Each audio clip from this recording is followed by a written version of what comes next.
One of the absolute unknowns in the comic book industry today is how many comics are actually being sold. And that seems like pretty important information when you want to talk about the health of an industry.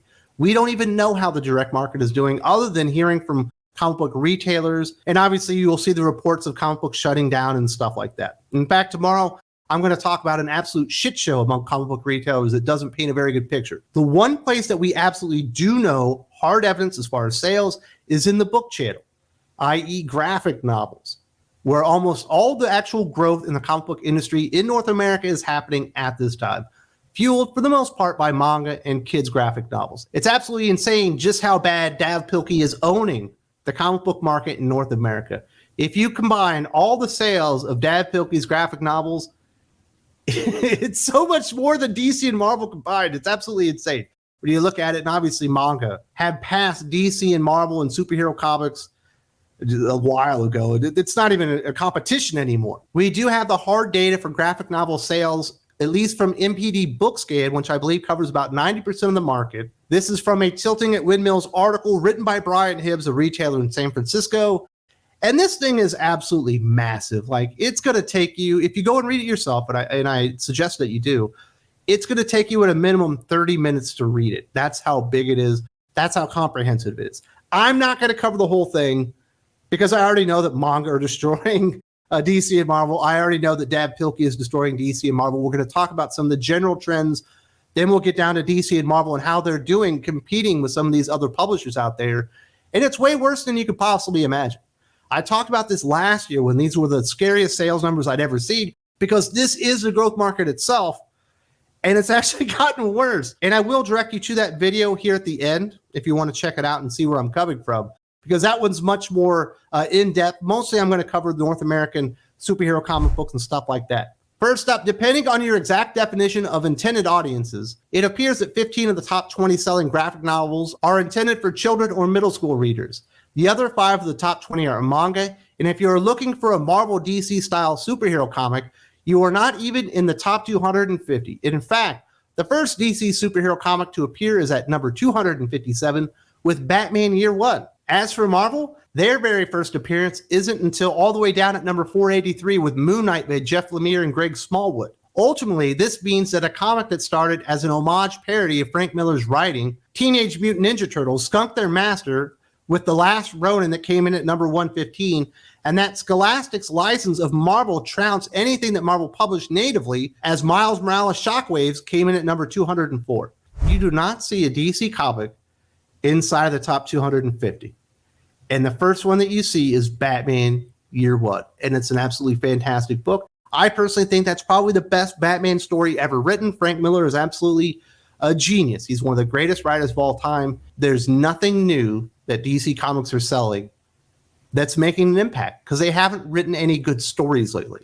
They are writing nothing of consequence, nothing that will be remembered for the most part in 10 to 15 years. Marvel is even worse. They are an absolute joke. They haven't published a classic story really since Civil War. Nothing that they've created really in the last 10 years has resonated with fans. The first comic book you see on these charts is Jeff Lemire's Moon Knight, likely because there was a Moon Knight show on Disney+.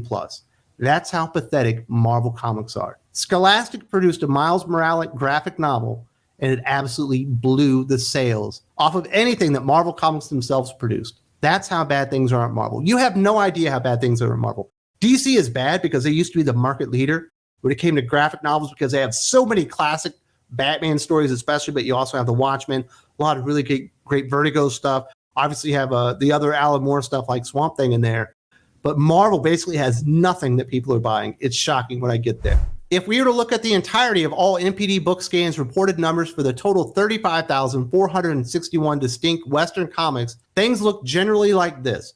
There are 1,891 publishers listed in the 2022 chart, but only 14 of them managed to capture 1% of the market or more. It is still a bit overwhelming that one publisher, Scholastic, is 40% of all graphic novels sold, and that Marvel and DC are only 10% in the book market. As far as trends go, Western graphic novels in 2022 sold nearly 2.5% more product, but sales are down by 4.5%. And that's just looking at the numbers of Western comic books, not counting manga. What do you think DC and Marvel's percentage would be if we counted those? 4 or 5%. It's shocking. It is shocking how uncompetitive DC and Marvel are in this space, the only space that's really growing as far as comic book sales in North America. And certainly the most important space, if you want to claim that comic books are healthier today in North America than they've ever been, that's certainly true for Scholastic. It's certainly true for manga, and it is absolutely not true for DC and Marvel. They've given up the entire space, and they've done that while writing for the trades.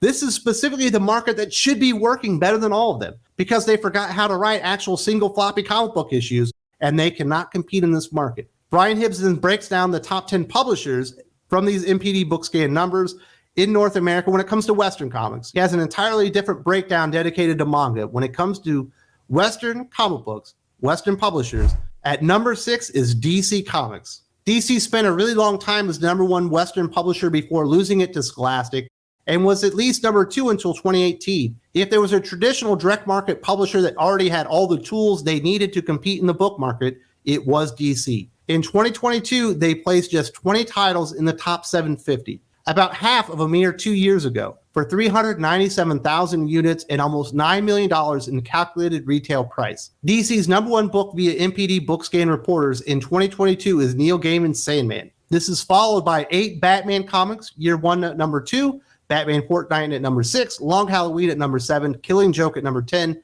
Batman Who Laughs at number 12, Hush at number 14, Dark Knight Returns at number 17, and Court of Owls number 19. So Batman Fortnite is obviously pretty recent. But that is also driven by Fortnite fans because you got a special skins if you went and bought the graphic novel that you could go and put in the game and play. Other than that, the only thing really recent is The Batman Who Laughs by Scott Snyder. And I believe Jock is the artist on that one. Did you notice that number as far as their total sales in the top 750?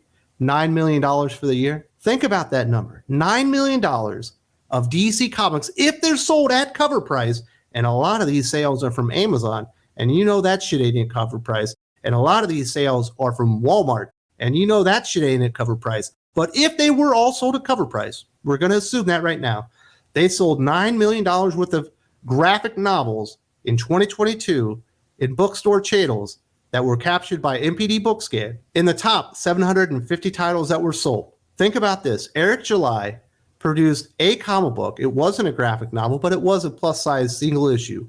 I saw him number 1. He crowdfunded it himself, or he pre-ordered it. I think he prefers that term with I Saw Him number 1. And he did $4 million worth of sales. Tell me DC Comics are healthy. Tell me DC Comics have it going real well. Not that I'm disparaging Eric July, but he is one person. He does not own Batman. He does not own Superman. He does not own the Teen Titans. He does not own Wonder Woman. He owns none of that IP. He cannot produce any of those characters that everyone has heard of. And most of those $9 million worth of sales are from books that were released 20 to 30 years ago. He came out and did one comic book and was able to generate $4 million worth of sales. Absolutely insane. Over 40% of what DC did in the top 750 nationwide for the entire year of 2022. Eric July is fucking owning these idiots. And it gets even worse when you get to Marvel. Guess where they are in the top 10 as far as Western publishers in graphic novels for 2022? Nowhere to be found. One fucking title in the top 750. Absolutely pathetic. Hibbs says, then we have Marvel Comics, the overwhelming majority of sales within the direct market, the absolute 800-pound gorilla, but they're pretty much nothing in the bookstore channel. So for the good news, they at least placed a single title in the top 750. Hooray! But this seems paltry when you see that at least 4 other publishers licensed to publish Marvel characters, Viz with the manga Deadpool Samurai, Scholastic with Miles Morales Shockwaves, Penguin Random House with Penguin Classics Amazing Spider-Man, and Abrams with the Fantastic Four Full Circle beat every single comic Marvel itself published except for one, Moon Knight by Jeff Lemire and Greg Smallwood, with 17,000 sales for the entire year. If everyone can do better than you selling your characters, it makes you wonder why you are still in the publishing business. It is absolutely incomprehensible to this observer that they are not entirely dominating the sales of Western comics to adults, and yet they can only sell 3 books into the market at over 10,000 copies. My considered opinion says to me, someone isn't doing their job. You are absolutely correct, Mr. Hibbs. Marvel Comics are not doing their job. David Gabriel is not doing his job. C.B. Cebulski is not doing his job. Tom Brevoort is not doing his job. Nobody is doing their job at Marvel Comics. They can't even find the stuff from 20 and 30 years ago that people want to buy anymore. Absolutely insane. The top 750 graphic novels sold in North America, one fucking title from Marvel Comics, and it's Moon Knight by Jeff Lemire. And that's a pretty good title. But that certainly isn't the best Marvel comic ever produced, and that is not evergreen.